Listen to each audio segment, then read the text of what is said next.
Beland. In your comfort zone. In your comfort zone. Mark Beland.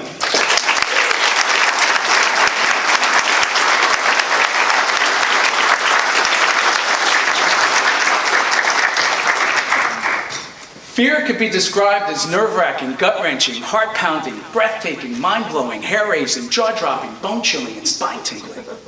It's a powerful emotion, which could also be described as life-saving, because fear could prevent you from engaging in dangerous and potentially deadly activities.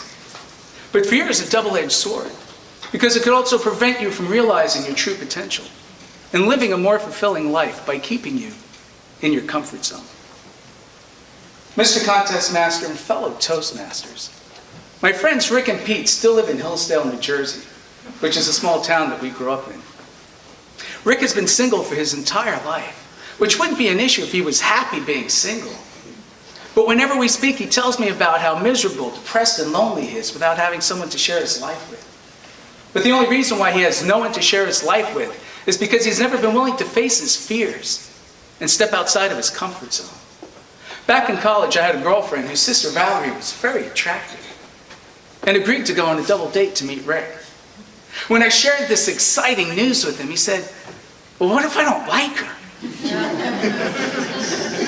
Even worse, what if I like her and she doesn't like me?" I informed him of another potential outcome in which they might like each other, maybe even fall in love, and eventually get married and start a family. He considered this for a moment and said, "I guess that we can fall in love and get married and have children.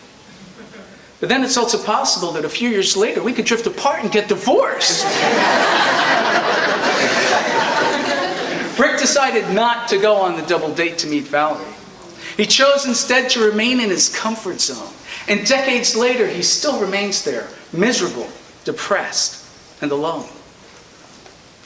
Fear had kept Rick in his comfort zone. And yet fear had drove Pete out of his. Ever since we were kids, Pete had a great sense of humor and was fun to hang around with, until we entered high school. We became involved with the wrong crowd and developed a heroin addiction. Being on heroin became his comfort zone, which I thought that he'd never escape from. After Pete dropped out of school, I hadn't seen or heard from him for over a year. And then one day he showed up at my doorstep. He appeared happy and healthy and said that he had just moved back to Hillsdale. I asked him where he had been and he said, "You won't believe this, dude, but I've been living in the South Bronx. And one night I walked into this abandoned apartment building where I sat on a mattress and started shooting up. When I was done, I decided to chill out for a while and put my head on a pillow. But the pillow moved. When I turned to see what had happened, I realized I had not put my head on a pillow. I had put it on this large furry rat that was just inches from my face, snarling at me, sticking out its sharp teeth." I asked Pete to continue.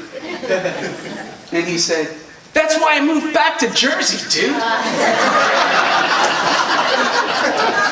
The rat freaked me out. It eventually backed up and crawled away. But I decided never to be involved in anything that would put me in a situation like that again. I am done doing drugs."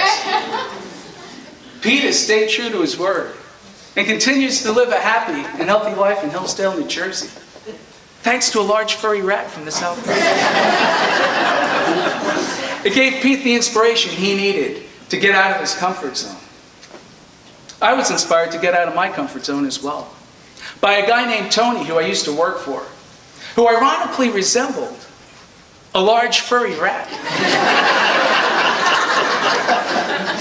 Actually, Tony was a great guy, and I had enjoyed working for him, until he made a decision that forced me to face my greatest fear, which was the fear of public speaking. I tried to avoid it throughout most of my life, until 5 years ago, while I was working as an account executive at WGCU, a public TV and radio station.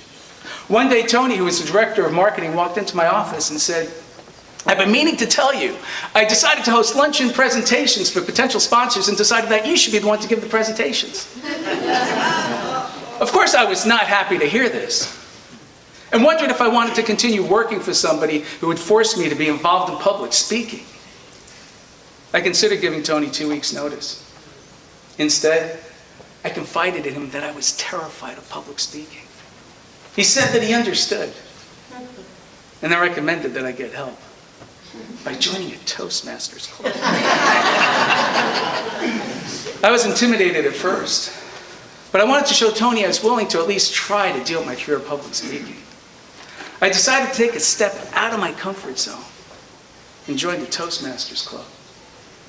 And after just a couple of months of receiving guidance and support from my fellow Toastmasters, something amazing happened.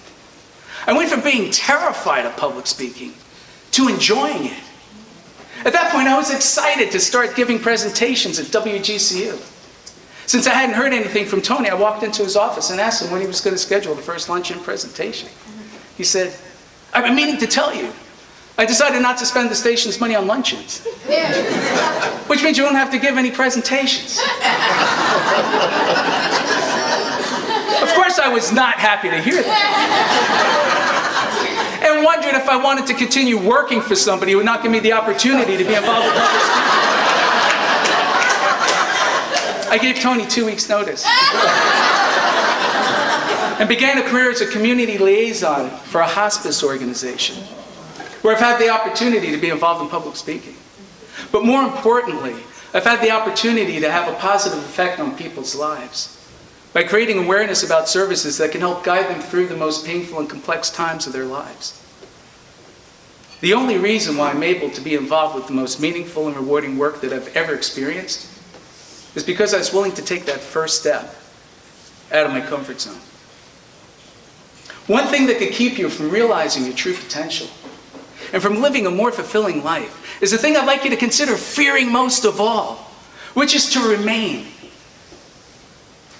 in your comfort zone. Mr. Contest.